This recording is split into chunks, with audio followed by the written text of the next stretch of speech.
21대 국회 첫 국정감사가 하루 앞으로 다가왔습니다.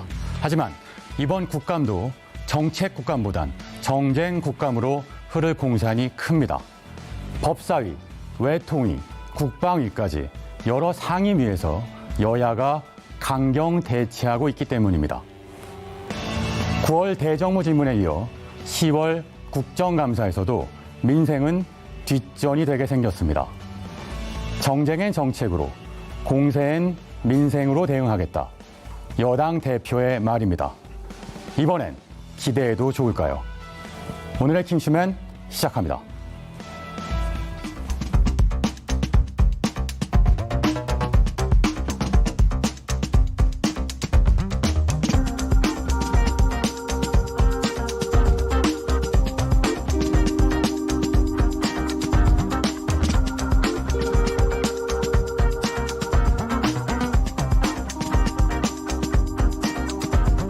네, 10월 6일 화요일입니다. 화요일의 요정 강요정 의원 나와 계십니다. 요정이라고 하지 말아달라 부탁했는데 죄송합니다. 네, 하지만 이미 벌써 댓글창에서 폭발하는 게 느껴집니다. 환호성도 있겠고요. 팬덤이 강한데요. 새로운 별명 하나 지어드리죠. 어떤가요? 저 개인적으로는 강든든 요원. 네. 나오시면 저는 항상 뭔가 든든합니다. 네, 감사합니다. 저도요. 네, 그 편이 든든합니다. 더 편합니다. 네. 자, 오늘도 잘 부탁드립니다. 네.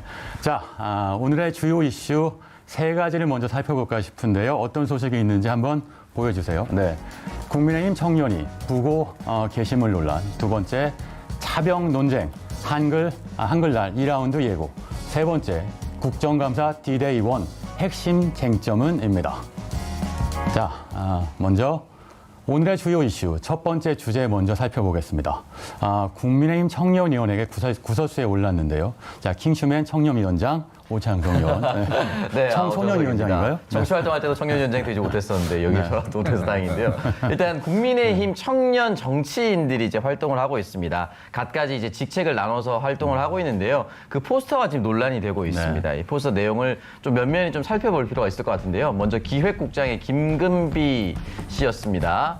사실 슬로건 자체를 아예 영어로 쓰셨어요. History is not made by those who do nothing이라고 적어놨고, 그리고 이재빈 인재 육성본부장, 난 커서도 운동권처럼은 안 될란다라고 되어 있는데, 밑에 TMI에 인생 최대 업적의 육군 땅깨 알보병이라고 적혀 있습니다. 여기서 땅깨는 육군 비하 발언으로 쓰이기도 하는 표현이죠. 네. 그리고 마지막으로 주성은 대변인, 가장 많은 논란이 불거졌었던 슬로건입니다. 하나님의 통치가 임하는 나라, 자유보수 정신의 대한민국이고요. 밑에 TMI가 어머니가 목사님이라고 적혀 있는데, 김금비 국장 제가 한 번 더 읽어드리면 TMI에 2년 전부터 경제대공황이 올 거라고 믿고 곧버스 타다가 한강 갈 뻔이라고 적혀 있습니다. 버스가 뭡니까? 곧버스, 그러니까 주식시장에서 흔히 말하는 네. 하락장에 이제 수익을 걸어서 2배 이상의 수익을 차지할 수도 있는 네. 흔히 말하는 역배당에 거는 것인데, 인버스의 2배가 곧버스인 거죠. 네, 네. 한강 갈 뻔한다라는 것 자체가 흔히 말하는 이제 주식을 하다가 극단적 선택을 하는 사람들을 일컫는 그런 비하적 표현이기도 한데, 이런 표현을 정치인의 슬로건에 들어갔다라는 것 자체가 좀 논란이 될 수밖에 없는 것이죠. 네, 사실 투자 실패 때문에 한강에 간다 이런 거는 여의도 증권가에서도 금기시되는 단어거든요. 이런 표현을 쓴다는 것, 공감을 일으키고 싶어 했는데 사실은 부정적인 공감을 더 많이 자아낸 게 아닌가 싶기도 합니다. 그런데 중징계를 받고 난 뒤에도 사실 문제가 되는 게시물을 또 올렸다고요? 네, 누군가 사망했을 때 띄우는 것이 바로 부고죠. 이 부고를 떠올리게 하는 홍보 게시물을 올려서 다시 면직 처분을 준 비상대책위원회 결정에 반발하고 나섰는데요. 이 당 청년들을 지켜봐 달라라면서 당 지도부에 대한 불편한 심기를 그대로 드러냈습니다. 네, 제가 궁금한 건 청년이 이러고 있는데 국민의힘 지도부는 어떤 입장이냐는 겁니다. 어떤 입장입니까? 네, 일단 주호영 원내대표 발언부터 살펴볼 필요가 있을 것 같습니다. 일단 주호영 원내대표는 약간 보듬는 추세인 것처럼 보이는데요. 일단 이런 내용을 남겼습니다. 실수는 젊은이의 특권으로 실수가 없다면 발전도 없다. 본인들도 국민 전체의 생각과 맞춰 나가는 것이 쉬운 일이 아니라는 점을 배웠을 것이다. 너그럽게 봐주셨으면 좋겠다라는 이야기를 남겼고요. 또 더불어민주당 최고위원이죠. 최연소 최고위원으로 지명된 박성민 최고위원 같은 경우는 국민의힘 중앙청년위원회의 결여된 언어 감수성과 부족한 공감 능력이 참으로 개탄스럽다. 일련의 논란에 대처하는 모습도 안하무인이란 말이 아깝다라고 이야기를 남겼습니다. 저는 여기서 두 가지 포인트를 좀 짚고 싶은데 일단 첫 번째는 주호영 원내대표가 이제 큰 정치인, 어른으로서, 기성세대로서, 기성 정치인으로서 보듬어주는 모습이 참 좋습니다만 중요한 것은 저들도 청년 정치인이 되겠다고 나왔습니다. 언제까지 나이가 청년에 머물러 있다는 것이지 슬로건마저 청년 수준, 그러니까 미숙함에 머물러 있길 바라진 않을 겁니다. 그렇기 때문에 이 부분에서는 따끔하게 징계를 내리거나 또는 구두 경고 차원이라도 내리는 것이 맞다고 보는데 지금 면직 중징계가 내려졌단 말이죠. 그렇다면 기성 정치인이 이런 실수를 했더라도 똑같은 징계를 내릴 수 있을 것인가 따져본다면 5.18 망언 논란 미적지간하게 대처를 했었죠. 그리고 이명박 전 대통령이 서울시장일 때 서울시를 하나님께 봉헌하겠다라는 역시나 비슷한 발언이 나왔습니다. 네. 그럼에도 불구하고 그 당시 징계 없었죠. 그러니까 상황에 따라서 서로 다르게 생각을 하고 사람에 따라서 다른 판단을 내린다면 국민의힘이 과연 형평성에 맞는 것인가라는 비판까지 받을 수밖에 없습니다. 강유정 의원은 어떻게 생각하세요? 사실 청년들을 많이 만나는 교단에 있으신데요. 네. 사실상 메시지로 전달하기 어려울 때 바로 어투 혹은 억양으로 전달하고자 하는 속성이 있습니다. 여기도 마찬가지입니다. 메시지는 하나도 새로울 게 없습니다. 새로울 게 없음에도 불구하고 어떻게든 눈에 띄어보고 싶을 때 하는 게 이제 노이즈 마케팅이라고 하기도 하고 그리고 어떤 점에서 이거는 스스로 자충수를 둔 흑색 선전에 가까워져 버렸습니다. 왜냐하면 국민의힘의 이미지에 별로 도움이 안 됐기 때문에 하나 우려스러운 거는 일종의 팬덤 정치를 하고 싶다라고 정치인들이 지금 젊은 정치인들이 나선 건데 그 팬덤이 매우 그 발판이 적은 극단적인 팬덤을 이미 노리고 있다라는 겁니다. 정치가 일단은 보편성을 지향해야만 하는데 이거는 국민의힘 전체에 좀 해당하는 문제가 아닐까. 좀 극단적인 팬덤이라도 지지 세력이 되는 날 놓치지 않겠다라는 게 결국 보편의 큰 어떤 발판을 잃어버리는 좀 계기가 되지 않을까 싶어서 우려스럽고 청년이 그 부분에 대해서 오히려 브레이크를 걸고 새로운 방향성을 제시해야 되는데 그걸 더 강화하고 있다는 게 좀 안타깝게 느껴집니다. 네, 듣다 보니까 강유정 의원하고 오찬성 의원 말씀 두 개가 다 연결되는 것 같은데요. 청년 정치인이 성장해야 된다. 그러려면 보편적인 정치를 해야 된다. 이렇게 정리해야 될 것 같습니다. 사실 어제 국민의힘이 새로운 여의도 당사에 입성했잖아요. 네. 첫날이었는데 국민의 힘이 빠지네요. 네. 네. 자, 두 번째 이슈는 차벽 논란에 관한 이야기입니다. 개천절이 지난 3일 서울 광화문 광장 등 도심 집회를 원천 봉쇄한 것을 놓고 과잉 대응이다. 이런 정치권 반발이 이어지고 있습니다. 이런 가운데 문재인 대통령은 방역을 위해 불가피했다는 점을 강조하고 있습니다. 이와 관련된 영상 보고 오시죠. 특히 우려가 컸던 개천절 불법 집회가 코로나 재확산을 유발하지 않도록 철저하게 대비하여 빈틈없이 차단했습니다. 시민들께서도 적지 않은 교통 불편을 감수하며 협조해 주셨습니다. 노가 정부가 국민이 두려워서 그 막대한 경찰력을 동원하고 버스를 동원해가지고 도시 한복판에 갖다가 무슨 요새화하는 이런 식으로다가 했는지 전혀 이해가 가지 않습니다. 네, 일단 개천절 집회 논란에 이어서 한글날 역시도 차벽 논란이 이어질 것 같습니다. 경찰 입장은 차벽은 불가피한 선택이다. 그래서 한글날에도 필요하면 설치하겠다 이런 입장을 밝혔는데 어떻습니까? 네, 일단은 정세균 국무총리는 절대 허용하지 않을 것이다라고 밝혔고요. 현재까지 집회가 신고된 건수만 1,096건이고요. 이 가운데 102건의 이제 금지 조치가 내려졌습니다. 그럼에도 불구하고 남아있는 것이 이제 994건입니다. 한 명씩만 모여도 약 1,000여 명의 사람이 모일 수 있다는 것인데, 물론 저 차벽, 보기에 좀 안 좋을 수도 있어요. 근데 중요한 것은 이제 사람이 이제 기본권을 제외할 때는 뚜렷한 목적과 분명한 기준이 있어야 된다고 저는 생각이 듭니다. 저렇게까지라도 정부가 했었던 이유는 결국은 아무리 드라이브 스루라고 하더라도 잠깐 차에서 내려서 국민들이 밀집할 수 있고, 그로 인해서 이 사람들이 전국 각지로 퍼졌을 때 다시 한 번 더 코로나 팬데믹 현상이 올 수 있다는 불안감 때문입니다. 만약에 현 정부가 꾸준하게 정권이 시작되고 지금까지 집회를 막았더라면 기본권을 침해하는 정부라고 오해나 또는 비판을 받을 수 있겠지만, 당장 1, 2년 전만 시간을 돌리더라도 마치 한국이 서초동과 광화문으로 양분된 것처럼 보일 정도로 집회 양상이 뜨거웠습니다. 무슨 말이냐? 광화문에도 많은 사람들이 집회에 몰렸었고요. 서초동에도 많이 몰렸습니다. 그때 정부가 저렇게 막지 않았어요. 그렇다면 그때와 지금이 달라진 건 하나밖에 없습니다. 코로나입니다. 그렇기 때문에 이 부분에 대해서는 정부가 조금 더 조심할 수밖에 없을 거라고 생각을 하고, 국민이 두려운 것이 아니라 코로나가 두렵다라고 보는 것이 맞겠죠.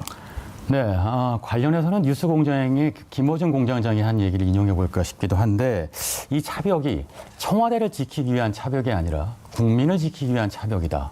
이 표현 생각해 볼 만한 것 같습니다. 세 번째 이슈는 이슈 맵으로 준비했습니다. 먼저 영상으로 만나보시죠.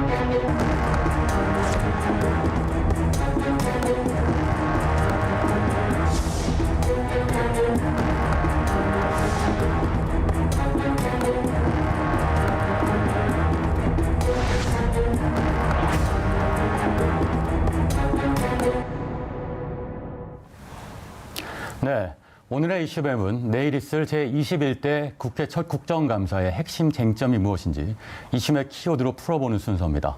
한번 보여주시죠. 북풍이 온다, 북풍이 분다, 그리고 아들의 편지, 추다르크의 선전포고, 그리고 증권과 떨고 있냐입니다. 첫 번째 연관 키워드는 북풍이 분다입니다. 일기예보인가요? 자, 오창성 의원 한번 말씀 주시죠. 네, 사실 이제 북풍이 분다라고 했을 경우는 전형적으로 이제 북한에 대한 이슈가 나왔을 때 저런 표현을 쓰죠. 아무래도 이제 공무원 피격 사건과 관련해서 국정감사에서 가장 크게 이제 여야가 맞붙을 것처럼 보입니다. 일단 소관기관인 외교통일위원회, 국방위원회, 그리고 청와대 소관위원회를 담당을 하고 있는 운영위원회에서 집중적으로 이 이야기가 나올 것 같고요. 아무래도 야당 같은 경우는 정부의 실책이라든지 정부가 하지 못했던 것에 대해서 추궁을 할 것으로 보이고, 여당 같은 경우는 과연 정부가 할 수 있는 일이 어떤 것이 있었을까?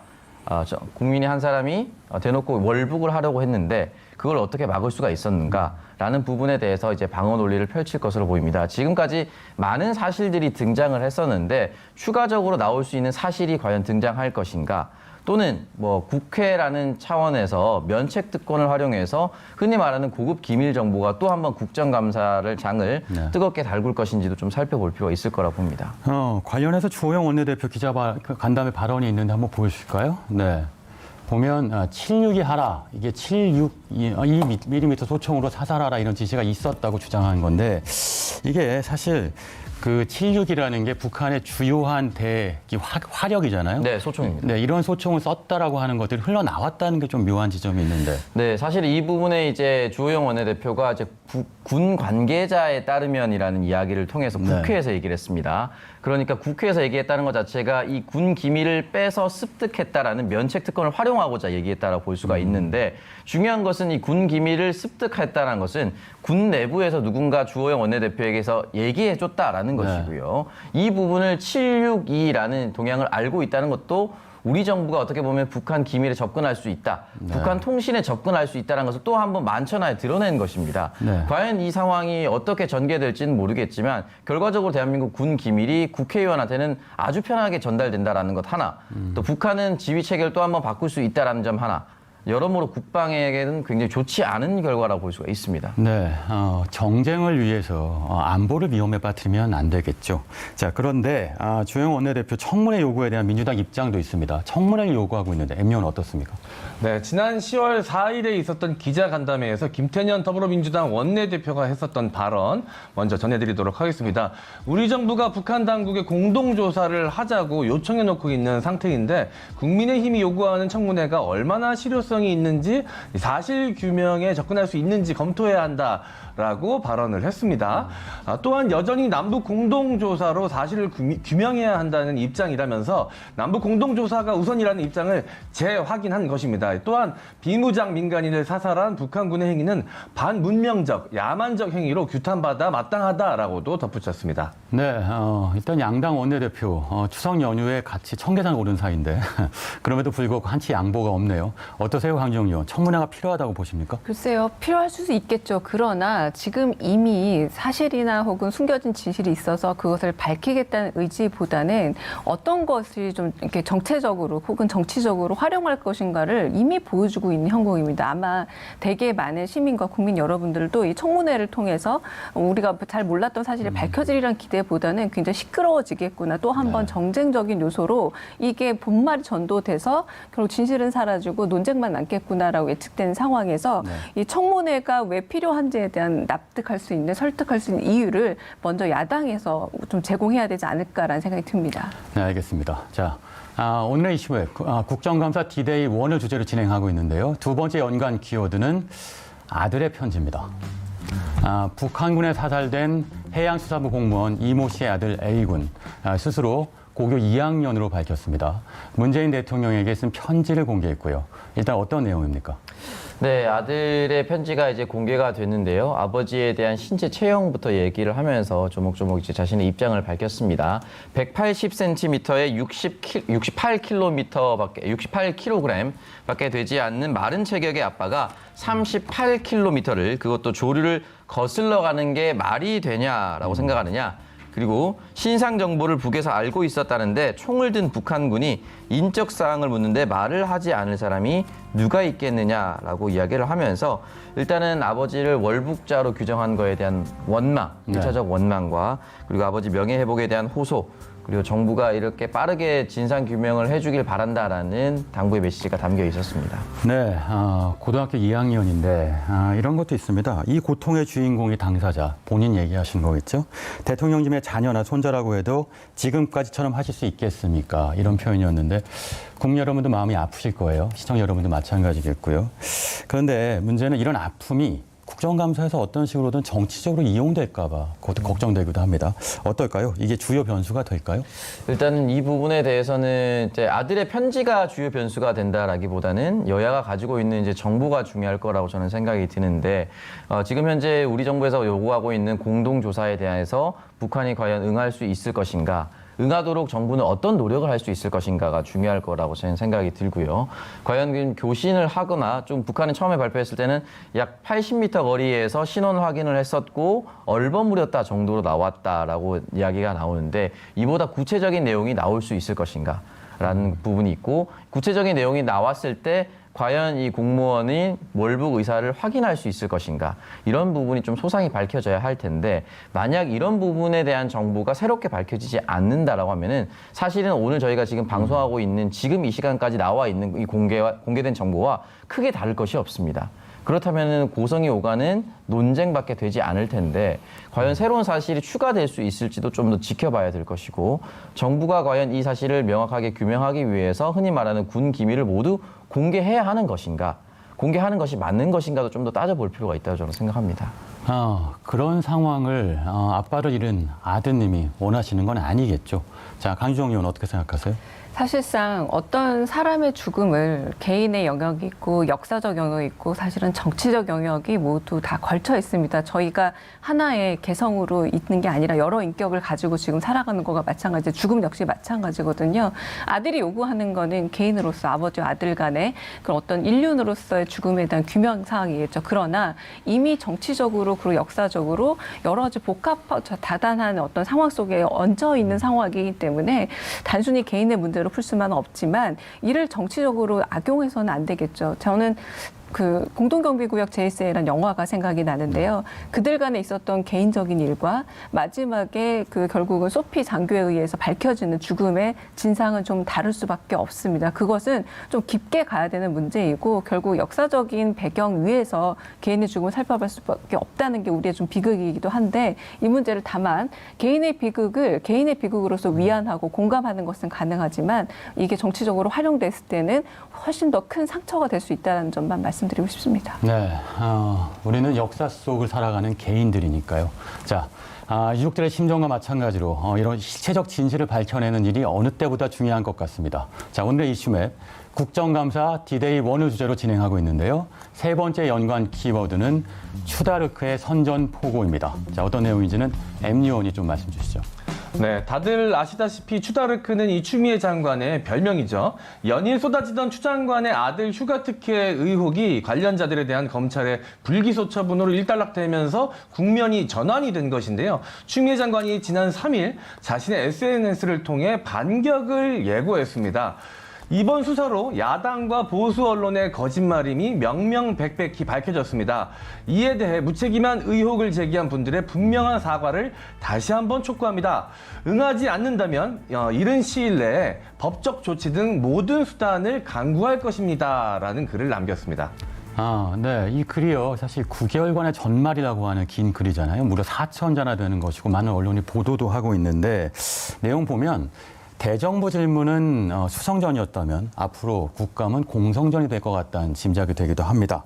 어떻게 생각하세요? 거짓말 프레임 이런 얘기도 했는데 강주영 의원 분석해 주시죠. 저는 여기서 보수 언론의 거짓말이라는 말이 정말 중요합니다. 왜냐하면 만약에 정치인의 거짓말이 이렇게 공공연히 드러났다면 사과를 하고 사퇴를 하고 굉장히 여러 가지 개인적인 변화를 겪어야만 하는 대단한 일임에도 불구하고 언론은 언제나 언론이라는 이유만으로 정정도 하지 않고 사과도 하지 않는 굉장한 면책 특권을 가진 집단처럼 지금 군림하고 있다는 거. 제가 군림이라는 표현을 쓰는 이유는 똑같이 어떤 기관이라면 정정하고 그리고 사죄해야만 마땅함에도 불구하고 전혀 이때는 또 다른 프레임을 짜서 그쪽으로 건너가서 나는 역시 권력 감시하기 때문에 권력 집단을 공격할 거야라는 그런 공격의 태도를 유지하고 있다는 거죠. 그러나 반성 없는 어떤 집단도 허용돼서 안 된다. 그 부분에서 추미애 장관께서 말씀하신 문제로 보고 많은 부분이 좀 국민께서 공감하고 있는 문제가 아닐까라는 생각이 저는 듭니다. 네, 반성 없는 어떤 집단도 존재하면 안 된다. 군림하면 안 된다 말씀하셨는데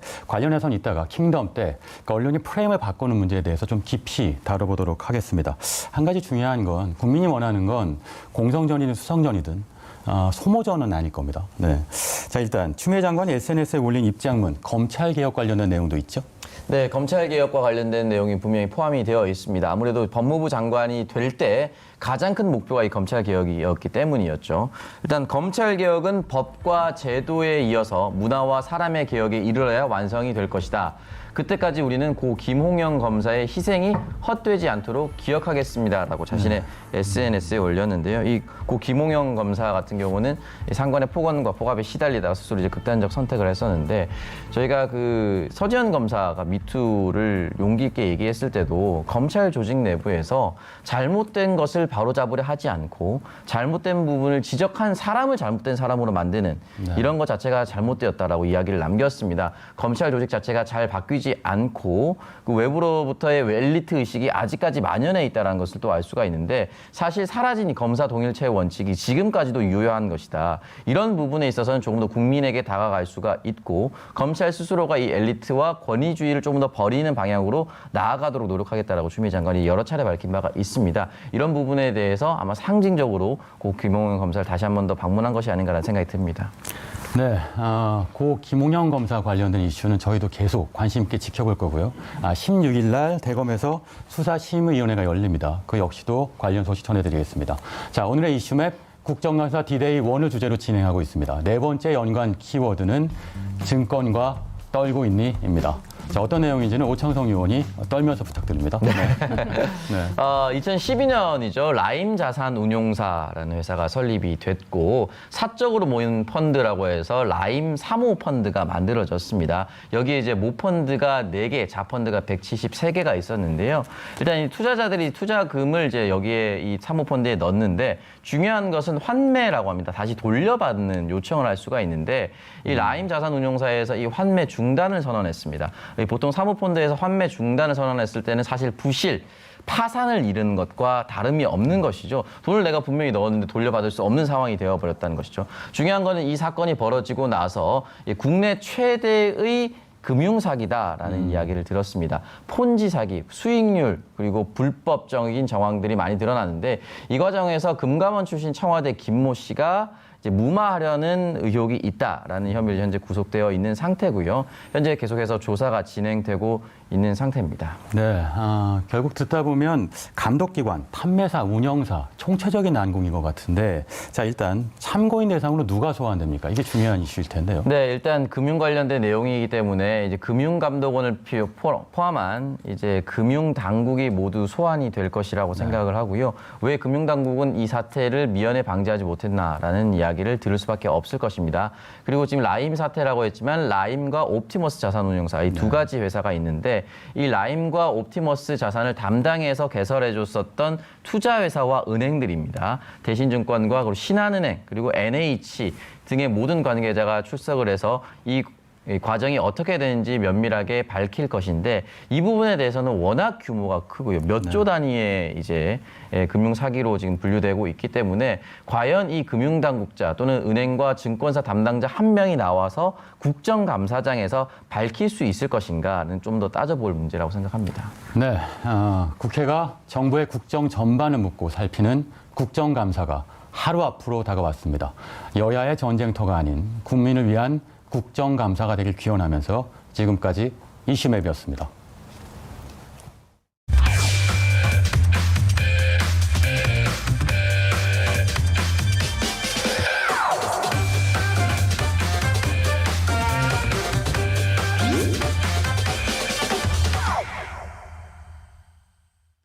킹슈맨의 감칠맛 담당, 맛볼수록 더 맛나지는 시사 티키타카 뉴스. 오늘의 주제는 바로 여기 어때가 아닌 여기 차박 어때입니다. 이 차에서 숙박하는 걸 줄여서 차박이라고 하는데요. 이번 추석 때 이 많은 사람들이 피하고 싶고 많은 사람들이 있는 곳을 좀 피하고 싶고 고향은 못 가고 어디는 또 가고 싶고 그래서 이제 캠핑을 가려고 캠핑장을 예약해 보려고 했는데 이미 다 만석.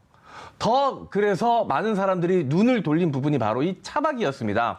이 척척 백과사전 오창석 의원이 이 차박에 대해서 추가 설명을 해주도록 하겠습니다. 네, 아무래도 이제 거짓말을 하려다 보니까 말이 헛나올 수밖에 없을 것 같은데 보통은 이제 캠핑카나 트레일러를 이용해서 숙박하는 것을 이제 차박이라고 표현했었는데요. 이 차박의 대중화 보편화를 이끈 것이 바로 SUV라고 볼 수가 있습니다. 사실 2000년대 초반부터 2010년까지 정도는 SUV 판매량이 그렇게 높지는 않았습니다. 10대 중에 1.3대, 100대 중에 13대 정도라고 볼 수가 있는데 2019년 작년까지 통계로 봤을 때 이 SUV의 비중이 무려 41.4%나 된다라고 합니다. 그만큼 차박을 즐길 수 있는 양적 성장을 충분히 이뤘다라고 볼 수가 있는 것이죠.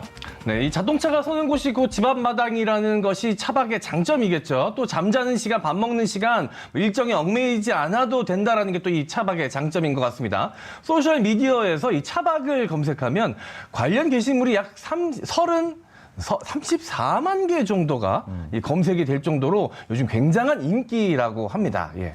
네, 일단 이 차박이 인기가 많아지면서 차박에 필요한 용품들도 함께 인기를 끌고 있는데요. 가장 먼저 이 SUV 뒷부분에 설치하는 차량용 에어 매트, 이 평탄함을 유지시켜주고 편안하게 누울 수 있도록 만들어주고요. 그리고 외부로부터 이제 햇빛 같은 걸 차단시켜주기 위해서 차량용 커튼, 또는 차문을 개방했을 때 모기로부터 안전하게 만들어주는 차량용 모기장, 그리고 아예 SUV 차량 위에 잠을 잘 수 있도록 만드는 루프탑 텐트까지 이 차박용 아이템들이 인기를 끌고 있다고 합니다. 하지만 이 차박의 인기만큼 문제도 많이 발생하고 있습니다. 왕래가 빈번한 이 관광지나 주차장, 공터 등을 점유해서 음식 및 술자리까지 하는 차박팀이 생기면서 민폐족이 되어가는 부분도 있다라고 하고요. 게다가 이 차박하다가 이 범법자가 될 수도 있다는 사실 여러분들 명심하시길 바라겠습니다. 국립공원, 도립, 시립, 국립공원, 그리고 국유림, 임도, 사유지에서 야영하는 건 불법이라고 합니다. 해양 방파제 위에서도 금지가 되어 있고요. 휴게소 주차장에서의 차박은 괜찮지만 이 화기를 이용해서 취사하는 순간 바로 범법자가 된다고 합니다. 네, 안전 관리도 필수라고 볼 수가 있는데 아무래도 이 자연 환경이 좋은 곳에 차박을 하려다 보니까 물 근처, 호숫가, 바닷가 근처에 내려가거나 산 정상에서 이 차박을 하는 경우가 많은데 침수나 산사태의 위험이 있으니까 반드시 안전한 장소에서 차박을 하셔야 될 것 같고요. 그리고 자동차에서 주무시기 때문에 사실 외부 기온이 깨어있을 때는 상관이 없는데 잠이 들었을 때는 급격히 떨어질 수가 있기 때문에 담요나 침낭을 반드시 준비하셔야 됩니다. 네, 이 코로나19 시대에 언택트 여행이 유행하다 보니까 이런 차박이란 문화가 또 새롭게 생긴 것 같습니다. 초반에 잘 안착을 시켜야 좋은 문화로 쭉 이어지지 않을까 생각이 듭니다. 차박으로 군민 되기 어렵지 않습니다, 여러분. 지금까지 MC 장원 오창석의 티키타카 뉴스였습니다.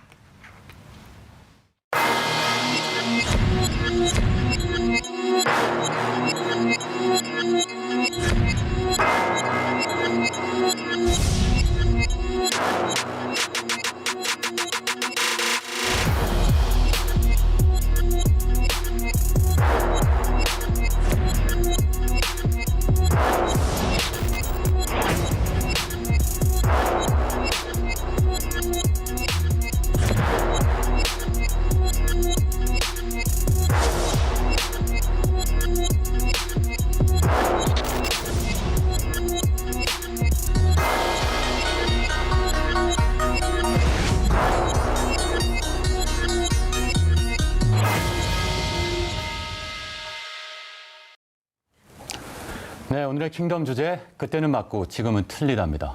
강주영 의원, 이거 영화 얘기는 아니죠? 홍상수 감독 영화 제목인데. 그러게요. 네. 홍상수 감독 영화가 이렇게 자주 언론에 활용되게 될 줄 저도 몰랐습니다. 네. 그런데 언론을 좀 보자면 하나의 언론사의 기사를 읽다 보면은 똑같은 문제임에도 불구하고 그때와 지금이 너무 다른 경우가 많은데 이거 둘 중 하나겠죠.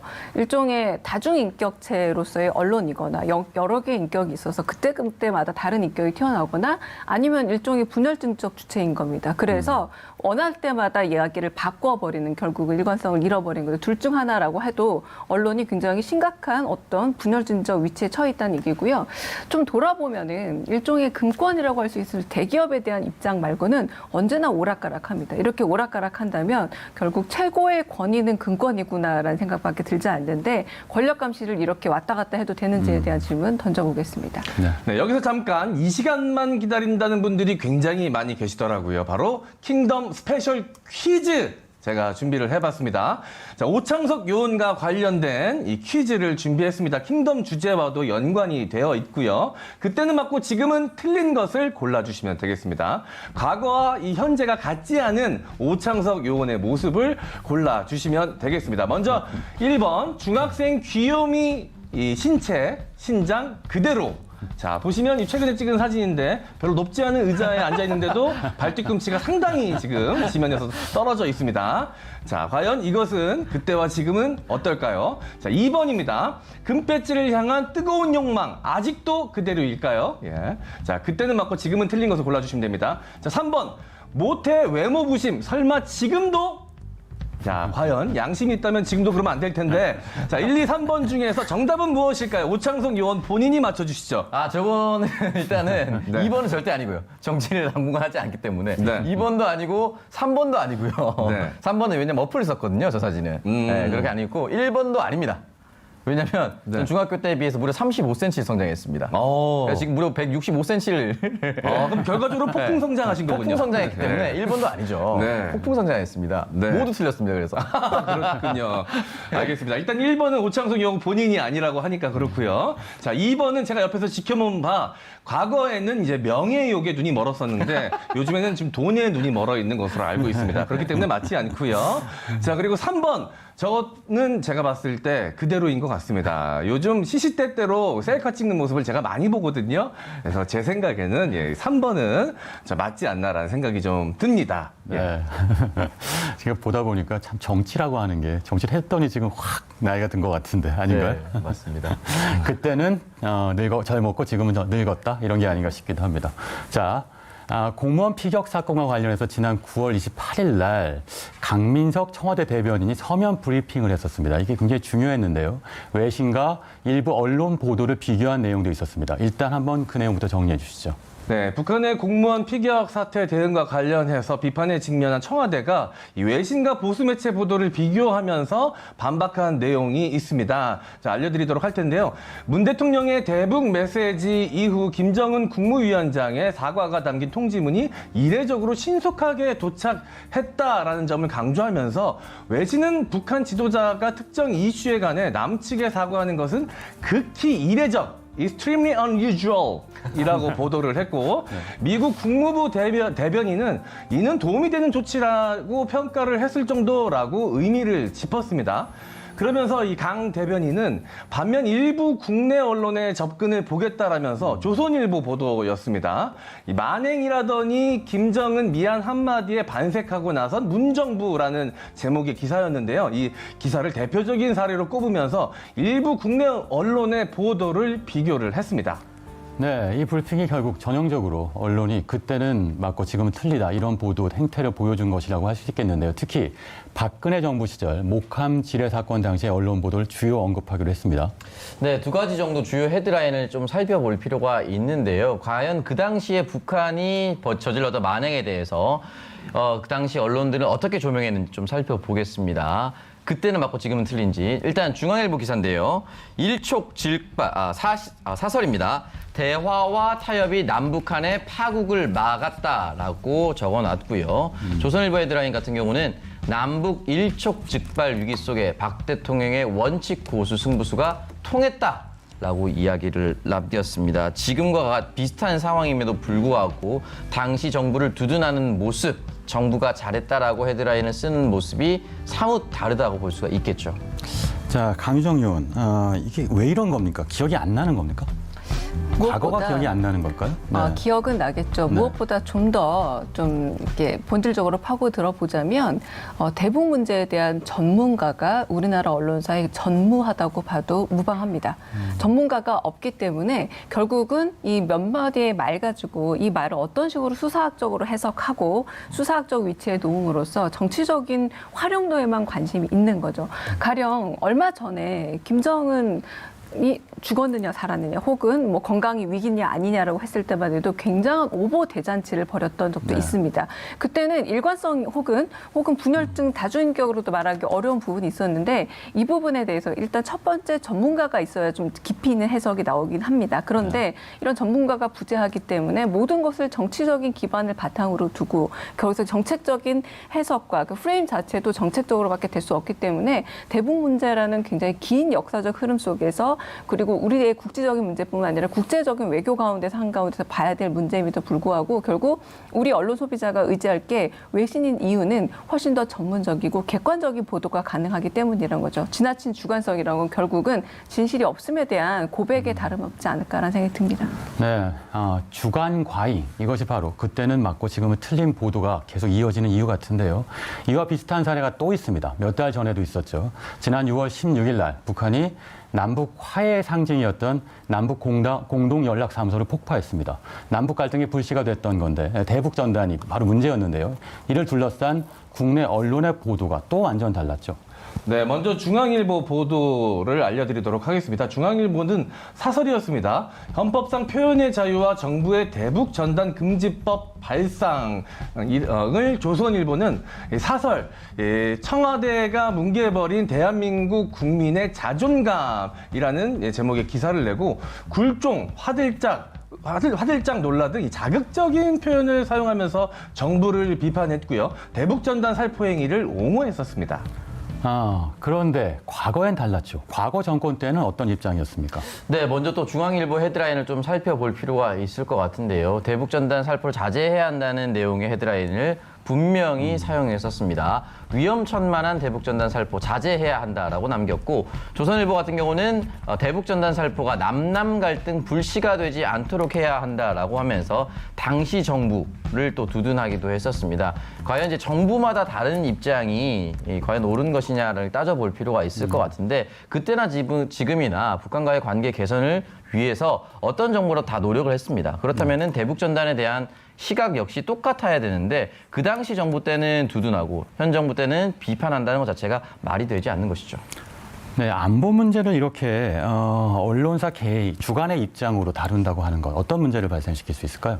한편으로 지금 언론이 가장 비판받는 것 중에 하나는 권력 감시를 하는 일종의 기관이 아니라 기득권으로서 군림하고 있다라는 말씀 좀 전에 드렸는데요. 자, 그렇게 봤을 때 기득권으로서 대북 문제를 상수로 드느냐 아니면 변수로 드느냐의 차이가 발생한다고 하겠습니다. 결국은 이 기득권을 유지하는 데 도움이 되는 북이냐 혹은 기득권을 유지하는 데 도움이 안 되는 북 넘기냐는 일종의 언론사로서의 정책적 판단이 워낙 앞서다 보니 결국 안보라는 결국 네. 국가적인 문제 그리고 시민과 국민의 건강과 그리고 생명권에 굉장히 중요한 문제임에도 불구하고 늘 정책적이고 정파적인 판단만을 앞서게 되는데요. 일종의 이때는 기득권으로서의 언론이 자신의 권력을 보존하기 위해서 원하는 권력 그리고 원하는 정파적 입장일 땐 거의 치어리딩을 하고 있다라는 그런 모습을 보여주고 있는데 그럼으로 인해서 이 감시기관으로서 언론이 점차 신뢰도를 더 잃게 되는 그런 어떤 원인이 되고 있지 않나라는 생각이 듭니다. 네, 정파지는만 있고 정론지는 없는 한국 언론 지형을 보여주고 있는 것 같습니다. 특히 안보 관련된 보도가 그런 것 같은데요. 그래서 언론의 태도에 대해서 한번 어떻게 하면 더 나은 태도를 보여줄 수 있는지 짚어볼 필요가 있겠다 싶은데 어떤 보도를 어떻게 해야 할까요? 조금 전에 말씀드렸지만 전문가를 통해 건조한 보도를 하면 됩니다. 왜냐하면 사실은 굉장히 오랫동안 쌓여 있는 게 대북 관련 뉴스임에도 불구하고 왜 우리는 그때그때 다른 단말마적이고 아주 속보전밖에 할 수 없느냐. 대북 문제에 있어서 가장 권위 있는 언론은 바로 우리가 돼야 됩니다. 왜냐하면 우리가 당사자이기 때문에. 그럼에도 불구하고 왜 해외 언론이 의존할 수밖에 없느냐. 바로 전문가를 키우지 않고 그때그때 정치적인 어떤 노림수만 언론이 바라기 때문이라고 생각하는데요. 지금이라도 늦지 않았습니다. 전문적인 대북 뉴스 그리고 대북 보도에 대한 태도와 그리고 기자를 마련해야 됩니다. 네, 언론은 항상 특히 안보 문제는 통시적으로 바라봐야 할 것 같습니다. 그리고 태도는 늘 일관적이어야 하겠죠. 자, 오늘 그때는 맞고 지금은 틀리다라는 주제로 얘기 나눠봤습니다. 오늘의 킹덤 어록 이렇게 제시해 봅니다. 언론 보도, 부끄러운 기록이 될 것인가? 진실의 기록이 될 것인가? 네, 여러분도 한 번쯤 생각해보는 시간을 가졌으면 합니다. 자, 여기서 강유정, 오창성 의원은 인사드리겠습니다. 두 분 수고하셨습니다.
네, 코로나 퇴치본부 투강스 시간입니다. 오늘의 코로나19 리포트 주제부터 만나보시죠.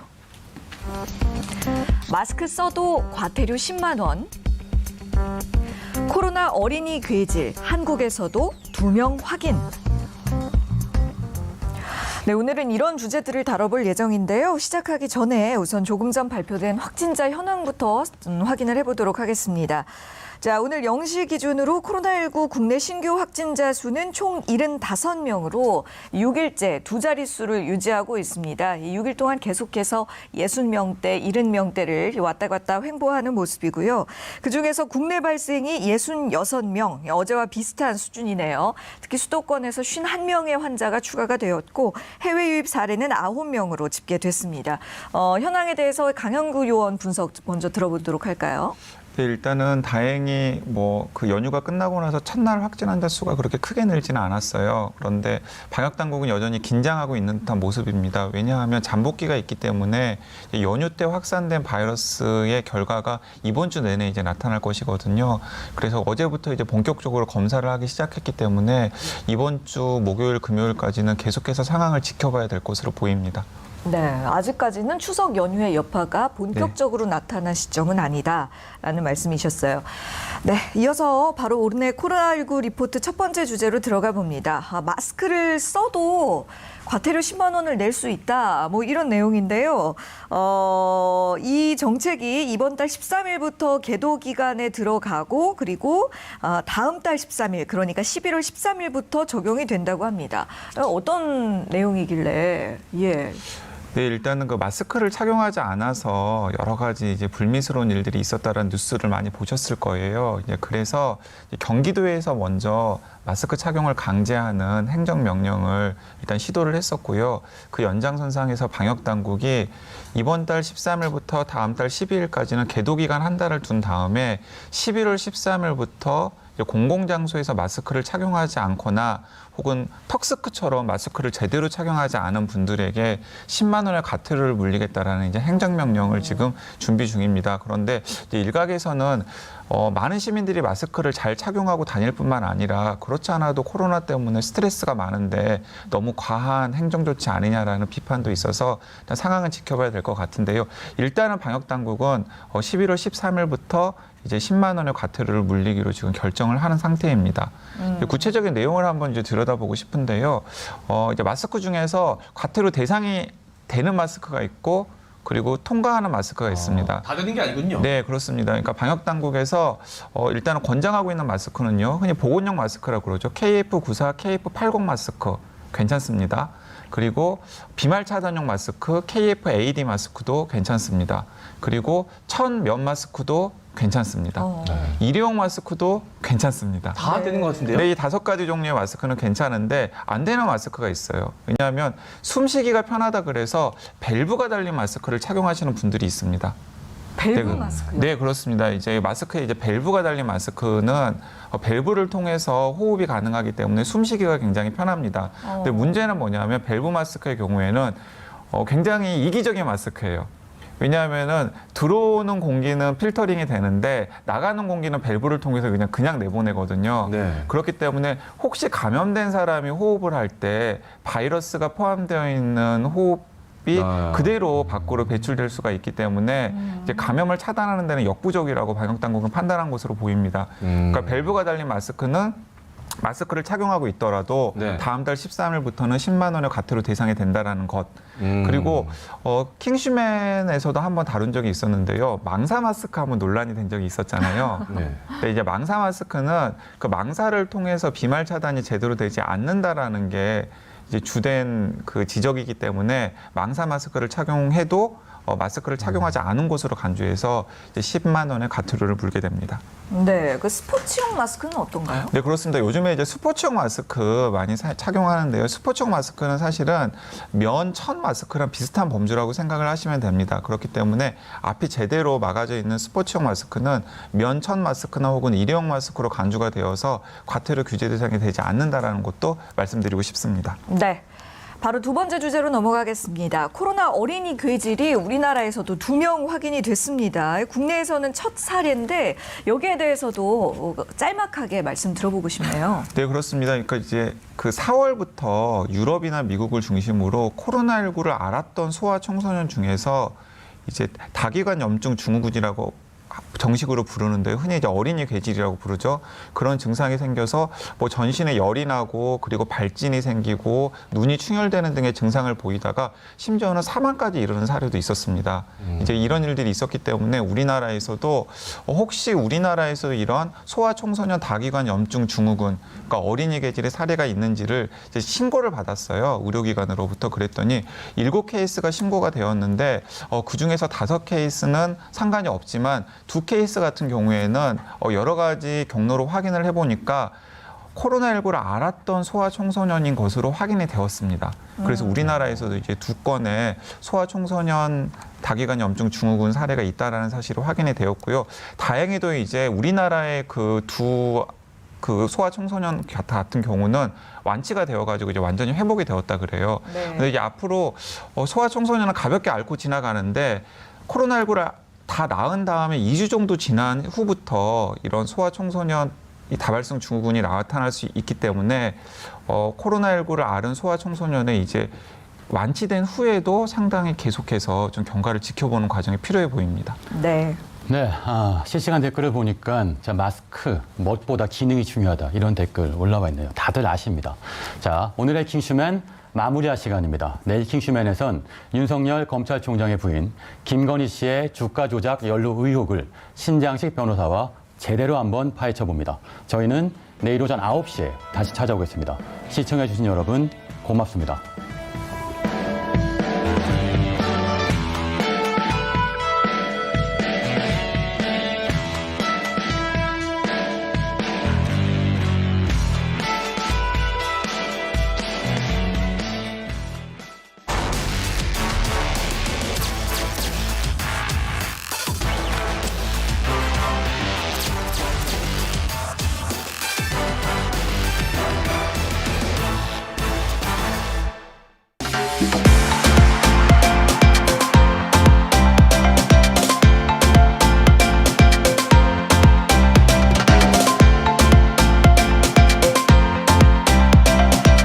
TBS